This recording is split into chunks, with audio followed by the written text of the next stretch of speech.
안녕하세요. 일신사입니다. 저희 채널에는 신박한 사연들이 많이 있으니 많은 분들의 구독 부탁드립니다. 이번 사연은 쓰니님 어릴 적 재혼해서 나몰라라 해놓고는 이제 와서 효도를 바라는 엄마에게 사이다를 날리고 절교 선언을 한 사연인데요. 함께 보시겠습니다. 안녕하세요. 저는 올해로 30이 된 여자입니다. 친정엄마가 너무 싫습니다. 결혼하고 더 싫어지고 있어요. 이제는 엄마와 외가 식구들로부터 완전히 독립을 해야 할 것 같습니다. 예전부터 엄마와의 문제로 친구들과 상담식으로 얘기를 했을 때 친구들은 그냥 제 이야기를 들어주는 것밖에는 못했어요. 친구들은 평범한 가정에서 자라서 제 얘기를 이해하기조차도 어려웠을 테니까요. 선배들에게도 아주 많이 친해지게 되면 제가 자라온 환경에 대해 얘기를 해보기도 했었는데 그분들도 비슷한 경험이 없어서 그랬는지 저에게 도움이 될 만한 조언을 해주지는 못했던 것 같아요. 선배들의 조언 중에서 기억에 남는 것이라고는 너도 결혼해서 살아보면 엄마를 이해할 수 있을 거야 정도입니다. 하지만 제가 아직 결혼한 지 얼마 안 되어서일까요? 엄마를 이해하게 되기보다는 더 이해가 안 가고 화만 더 납니다. 남편은 이런 저를 이해는 하지만 앞으로 태어날 아기에게 악영향을 줄 수 있으니 안 좋은 기억은 잊고 엄마와 잘 지내도록 하자고 했었는데 이젠 남편이 저보다 더 적극적으로 엄마와 관계를 끊으려고 해요. 저희 부부가 아직 나이도 어리고 결혼한 지 1년 조금 넘었거든요. 인생 경험이 부족해서인지 아니면 도량이 넓지 못해서 뭔가 잘못 생각하고 행동하는 것은 아닌지 인생 선배님들의 조언을 구하고자 글을 작성해 봅니다. 어렸을 때 엄마와 아빠는 자주 심하게 부부싸움을 했었어요. 장면만 기억나는 많이 어릴 적부터 부모님이 부부싸움을 할 때에는 고성과 물건 깨지는 소리를 들으며 공포에 떨었습니다. 부모님의 부부싸움에는 몸싸움도 있었고 서로 간의 폭력도 있었어요. 심한 날도 있었고 조금 덜 심한 날도 있었죠. 부모님이 부부싸움을 했던 이유는 제 기억 속에는 없습니다. 알고 싶지도 않아서 엄마나 아빠에게 물어본 적도 없어요. 그렇게 심하게 부부싸움을 하다가 부모님은 제가 10살 때 이혼을 했습니다. 부모님 두 분 모두 저를 데리고 있을 수가 없었는지 저는 13살 때 이모 댁에 잠깐 맡겨져서 살았습니다. 이모는 저에게 집에 있는 돈이나 귀중품에 손대지 말라는 말을 했었어요. 이모의 이 말은 정말 평생을 잊을 수 없을 것 같습니다. 그리고 이모부와 사촌들은 감시하는 눈초리로 저를 바라봤었죠. 이모 댁에 있던 몇 달간 제가 이모 가족들에게 도둑 취급을 받는 것 같아서 마음이 많이 무거웠었습니다. 이모 댁에서 몇 달간 있다가 저는 19살까지 외삼촌 댁에 있었습니다. 아빠는 이혼을 한 후부터 제가 결혼하기 전까지 양육비 명목으로 생각하시며 보낸 것인지는 몰라도 돈을 보내주었습니다. 외삼촌 가족들은 지금 생각해보면 저에게 잘해주셨던 걸로 기억합니다. 하지만 어린 나이에 내 부모와 사는 것이 아니라서 그런지 저는 심적 부담을 갖고 눈치를 보며 살았습니다. 이렇게 된 것에는 이모 댁에서 몇 달간의 악몽과도 같은 기억 때문이기도 하겠죠. 부모님이 이혼을 하고 이모 댁과 외삼촌 댁에서 사는 동안 외할아버지를 만나면 외할아버지는 저에게 화를 내며 아빠 욕을 했었습니다. 외할아버지를 만나면 여자로서 부끄러운 얘기지만 저는 급동이 마려웠어요. 그 이후로도 무슨 긴장되는 상황이 되면 화장실부터 찾게 되었습니다. 이때 생긴 과민성 대장증후군을 지금도 가지고 있습니다. 이렇게 저는 눈치를 보면서 청소년기를 보내고 20살에 대학에 붙자마자 원룸에서 혼자 살기 시작했습니다. 대학을 졸업하기 전까지 아빠는 자주 보고 살지는 않았지만 대학 학비와 생활비, 월세 등을 보내주셨어요. 저는 대학을 다니면서 아빠가 보내주는 돈으로 약간 빠듯해서 열심히 알바를 하며 대학 시절을 보냈습니다. 제가 직장을 다니기 시작한 이후부터 결혼하기 전까지도 아빠가 월세는 계속 보내주셨어요. 아빠는 지금까지 혼자 살고 계시고 엄마는 아빠와 이혼하고 아저씨를 만나서 같이 사셨는데요. 엄마는 그 아저씨와도 자주 싸웠습니다. 대학 때부터 엄마는 수업 시간에도 새벽에도 시간에 상관없이 아저씨랑 싸운다 집으로 와달라 했습니다. 어릴 때 부모님이 항상 크게 부부싸움을 했던 기억 때문에 저는 엄마가 걱정이 되어서 바로 엄마 집으로 갔습니다. 집은 난장판이 되어 있고 고성이 오가며 싸우고 있는 엄마와 아저씨를 말리고 오는 것이 저의 일이 되어버렸어요. 너무 괴롭고 지겨웠습니다. 제가 이제 돈도 벌고 하니까 엄마에게 차라리 아저씨와 헤어지고 나와 같이 살자고 말한 적이 몇 번 있었는데, 그때마다 엄마는 한 번만 더 이 아저씨와 문제가 생기면 저와 살겠다고 했지만 그 이후에도 아저씨와 그렇게 싸우면서 함께 살았습니다. 언젠가는 엄마와 아저씨가 몸싸움을 하면서 크게 싸웠던 날, 제가 가서 싸움을 말리고 나서 엄마에게 펑펑 울면서 나도 남들처럼 평범하게 살고 싶다고 했습니다. 휴대폰에 엄마 이름만 떠도 이제 싸움 말릴 생각에 떨리기부터 한다며 아저씨와 헤어지고 제가 살고 있는 집에서 같이 살고 엄마가 직장 구하기 전까지 제가 용돈도 드리겠다고 말했습니다. 그때는 저도 너무 지겨워서 그렇게 하지 않으면 엄마와 인연을 끊겠다고 말했더니 엄마도 알겠다고 하며 아저씨와 정리하고 오겠다더니 며칠 동안 제 연락도 안 받았어요. 그리고는 거의 한 달 만에 연락을 해서 엄마는 아저씨와 다시 잘 지내기로 했다고 하더라고요. 그때 너무 화가 나서 엄마와 1년 넘게 연락을 끊었던 적도 있었습니다. 1년 뒤에 엄마가 사과를 하고 제 마음도 좀 누그러져서 엄마와 다시 연락을 하며 지내게 되었는데요. 저는 20살 이후로 고아와 같이 지냈습니다. 친가와는 부모님 이혼 후부터 왕래가 없었고요. 외가는 제가 부담스럽기도 했고 저를 부르지도 않아서 가지도 않았습니다. 엄마는 나를 낳아준 사람이니까 명절 같은 때라도 엄마를 보고 싶었는데, 엄마는 또 엄마대로 명절에 아저씨의 본가에 가야 해서 저는 명절이 정말 외롭고 슬펐습니다.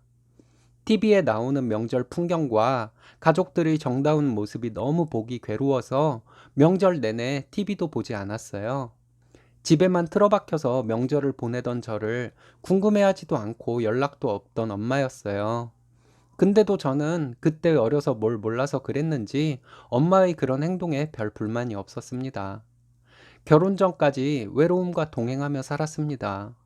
외로움에 적응이 되었는지 가족들과 화목하게 사는 친구들이 부럽기도 했지만 외로움을 숨기고 혼자 나름 씩씩하게 살았던 것 같아요.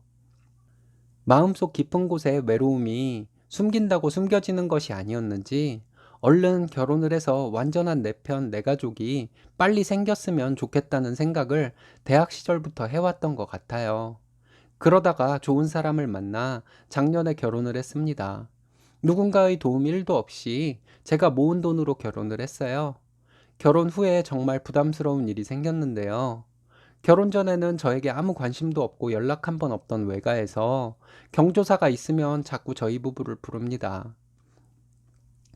저에게 소리 질렀던 기억밖에 없는 외할아버지의 생신, 사촌 결혼식, 하물며 외가 김장하는 날까지 저에게 오라고 연락을 했습니다. 저에게 전화를 하면 제가 차갑게 거절을 했거든요. 그랬더니 남편에게 전화를 하더라고요. 그럼 저는 엄마에게 전화를 해서 그런 얘기를 나한테 해야지 왜 남편에게 전화를 하냐고 화를 내는 일이 반복이 되었습니다. 남편에게는 저희 성장 스토리를 대강 말은 했지만 외가와 엄마 때문에 힘들었던 것은 말하지 않았었어요. 그래서 그런지 얼마 전까지 남편은 저에게 힘들게 자랐어도 자식된 도리로 엄마에게 그러지 말라고 했었습니다. 남편의 말을 듣고 내가 못돼 먹어서 그런 건가 하는 생각도 했었는데요. 나중에 남편에게 모든 것을 말하게 되었습니다. 이모 댁에서 도둑 취급 받았던 것, 엄마와 아저씨의 싸움을 말리며 고통받았던 것, 나에게 돈을 보내주었던 것은 아빠였던 것 등을 남편에게 말하면서 서름이 밀려와서 엉엉 울었습니다. 내가 알아서 눈치를 본 것이지 나에게 눈치를 주거나 하지는 않은 외삼촌에게는 죄송하지만 외가 식구들을 비롯해서 엄마까지 아무도 보고 싶지 않다고 남편에게 말했어요. 그리고 내가 부담스러워하는 것 뻔하니까 나에게 전화를 하지 않고 자기에게 전화를 해서 거절하지 못하게 하는 엄마의 행동도 정말 싫다고 했습니다. 그날 남편도 저와 함께 많이 울었습니다. 제가 엄마와 외가를 대하는 행동에 의구심만 가질 것이 아니라 저희 마음을 진작 물어보고 했어야 했는데 그렇게 못해줘서 미안하다며 남편은 울었습니다. 그리고 얼마 뒤에 있을 저희 이모 환갑에 가자고 하더군요. 가서 엄마와 확실히 얘기를 하고 오자고 했습니다. 거기에 가서 자기도 도와주겠다고 하며 엄마에게 하고 싶은 말을 다 하고 오자고 남편은 말했습니다. 가보니 엄마와 아저씨가 저와 남편을 오라고 해서 같은 테이블에 앉았어요. 음식을 가져다 먹으면서 엄마랑 얘기를 하다가 제가 엄마에게 이제 엄마를 안 보고 싶다고 말했습니다. 연락도 하고 싶지 않다고 했어요. 놀란 눈으로 쳐다보는 엄마에게 엄마가 아저씨와 싸우고 있다는 연락을 받고 가서 말리는 것이 너무 지겹다고 했습니다.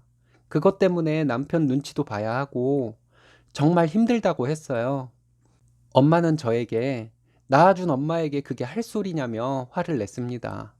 저는 엄마가 아빠와 이혼한 뒤로 아빠가 외삼촌에게 돈을 보내긴 했지만 외삼촌의 보호 속에 청소년기를 보냈고 아빠가 보내주는 돈에 도움을 받아 살아왔다고 했어요. 엄마는 나 같은 건 안중에도 없고 나 몰라라 하며 아저씨와 재혼해서 살았고 힘든 일이 생길 때만 저에게 연락을 한 사람이라고 말했습니다. 옆에서 듣고 있던 아저씨가 저에게 그래도 낳아준 엄마에게 이러는 것은 아니라고 말하더군요. 남편이 아저씨에게 그랬습니다. 결혼 전에는 이런 잔치에 부르지도 않더니 결혼하고 나서 저희를 부른 것을 보면 장모님과 외가 식구들이 저에게 대리효도를 원하는 것 같은데요. 저는 호구처럼 처가 친척들에게 대리효도를 할 마음은 없습니다. 제가 효도를 하려면 장인어른과 외삼촌께만 할 생각입니다. 그 외의 분들은 땡땡이와 저에게 아무것도 요구하면 안 된다고 생각해요. 이 말에 엄마는 소리를 지르며 네 아빠가 너에게 뭘 해준 게 있다고 이런 소리를 듣게 하냐고 했어요. 그래서 제가 엄마에게 아빠는 내가 직장을 다닐 때까지 꾸준히 제 생활비를 준 사람이라고 했습니다. 그리고 항상 저에게 미안해했던 사람이라고 했습니다. 엄마는 나와 자주 보기는 했지만 반대로 저에게 요구하고 도움을 청하고 미안한 마음을 내비친 적이 없는 사람이라고 말했습니다. 외삼촌을 제외하고 엄마를 비롯한 엄마 식구들을 보면 배부터 아프다고 했어요. 이제 그만하겠다고 했습니다. 남편도 옆에서 저와 잘 살 테니 엄마도 아저씨와 잘 사시면서 저희에 대한 관심은 끊으시라고 했습니다. 이제부터는 엄마에 대해 신경 쓸 시간에 아빠에게 더 자주 연락하고 찾아뵙고 할 것이라는 말과 함께요. 그렇게 말하고 저희 부부는 집으로 돌아왔습니다.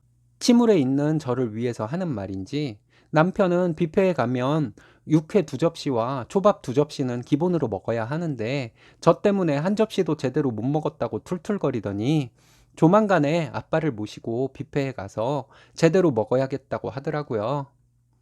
그냥 시원하기만 하고 별로 침울하지도 않았는데 나름 배려한다고 하는 남편의 말에 더 시원한 느낌이었습니다. 그 후로도 엄마에게 아직은 연락이 오지 않고 있습니다. 아빠와 외숙모에게는 저와 남편이 간간히 전화를 드리고 있는 상황이고요.